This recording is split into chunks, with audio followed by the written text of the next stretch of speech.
তানজিম তামিম আর সৌম্য সরকার নাকি সৌম্যের সাথে সাইফ হাসান অস্ট্রেলিয়ার বিপক্ষে কেমন হতে যাচ্ছে বাংলাদেশের ওয়ানডে দলের ওপেনিং জুটে এই তিনজনের বাইরেও আলোচনায় আছেন এক তারকা বাম হাতে অজি বোলারদের সামলাতে চমক দেখাতে পারেন হেড কোচ ফিল সিমন্স। সব মিলিয়ে অস্ট্রেলিয়ার বিপক্ষে সম্ভাব্য ওপেনারদের নিয়ে বিস্তারিত জানবো রিপোর্ট।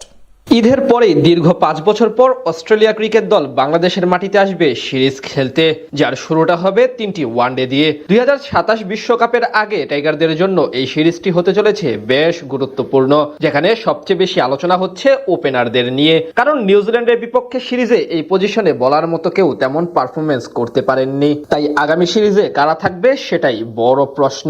কেননা অস্ট্রেলিয়ার মতো দলের বিপক্ষে ভালো করতে হলে ওপেনারদের অবশ্যই ভালো একটি শুরু এনে দিতে হবে, তাই তাদের উপর দায়িত্ব থাকবে অধিক। অজিদের বিপক্ষে ওপেনিং পজিশনে সবার আগে দেখা যেতে পারে সৌম্য সরকারকে। ওয়ানডে ফরম্যাটে দারুণ ফর্মে থাকা এই ব্যাটার নিউজিল্যান্ডের বিপক্ষে দ্বিতীয় ও তৃতীয় ওয়ানডেতে একাদশে ফিরলেও তেমন ভাবে কাজে লাগাতে পারেননি। তবে গেল বছর ওয়েস্ট ইন্ডিজ সিরিজে ছিলেন সর্বোচ্চ রানের মালিক, যেখানে আছে একটি 91 রানের ইনিংস। তাছাড়া সৌম্য সরকারের জন্য ইতিবাচক দিক হলো ব্যাটিং এর পাশাপাশি মিডিয়াম পেস বোলিংটাও ভালোই পারেন তিনি, যেটা অস্ট্রেলিয়ার মতো প্রতিপক্ষের সাথে হতে পারে এক্স ফ্যাক্টর, তাই তার টিকে যাওয়ার সম্ভাবনা বেশি। তার সঙ্গী হতে পারেন আরেক বামহাতি তারকা তানজিম হাসান তামিম। মাত্র এক সিরিজ আগে সেরা খেলোয়াড় নির্বাচিত হয়েছিলেন তিনি। পাকিস্তানের বিপক্ষে দুর্দান্ত ব্যাটিং করলেও ব্ল্যাক ক্যাপ সিরিজে অবশ্য তেমন ভাবে মেলে ধরতে পারেননি তানজিদ। তবে বর্তমান বাংলাদেশ দলের অটো চয়েস ওপেনার হিসেবেই আছে তার নাম। সেক্ষেত্রে তানজিম তামিমের জুটি করার সম্ভাবনা আপাত দৃষ্টিতে বেশি।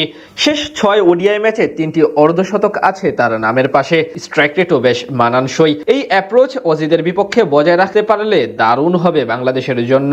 এদিকে নিউজিল্যান্ডের বিপক্ষে সিরিজে নামের প্রতি তেমন বিচার করতে পারেননি সাইফ হাসান। প্রথম ম্যাচে 150 পেলেও শেষের দুটিতে ছিলেন পুরোপুরি ব্যর্থ। এর আগে পাকিস্তানের বিপক্ষে সিরিজেও আহামরি ভালো করেননি তিনি, তাই তার থাকা নিয়ে তৈরি হয়েছে প্রশ্ন। এদিক থেকে স্কোয়াড হতে বাদ পড়ার শঙ্কায় আছেন সাইফ। গেল এশিয়া কাপে আলোচনায় আসায় ডানহাতি এখন অব্দি 50 ওভারের ম্যাচে তেমন ভাবে নিজেকে প্রমাণ করতে পারেননি। 12 ম্যাচে তার ব্যাটিং গড় 25-এর নিচে।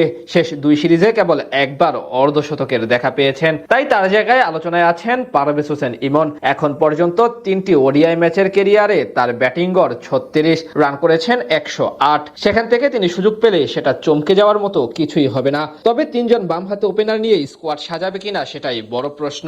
সেই আলোচনার এক পাশে রাখলে অস্ট্রেলিয়ার বিপক্ষে মূল 2 ওপেনার অবশ্য হবেন তানজিম তামিম ও সৌম্য সরকার। এখন দেখার পালা টাইগার টিম ম্যানেজমেন্ট কি পরিকল্পনা করেন। তাদের ছাড়া স্কোয়াডের টপ অর্ডার ব্যাটসম্যান হিসেবে থাকতে পারেন সাবেক অধিনায়ক নাজমুল হোসেন শান্ত। ব্যাটাতে তিনিও বেশ ভালো ছন্দে আছেন। সব মিলিয়ে বলা চলে অজিদের বিপক্ষে চ্যালেঞ্জ সামলাতে বেশ ভালোভাবে প্রস্তুত সবাই। আগামী মাসের 9 তারিখ শুরু হবে 2 দলের ওয়ানডে সিরিজ।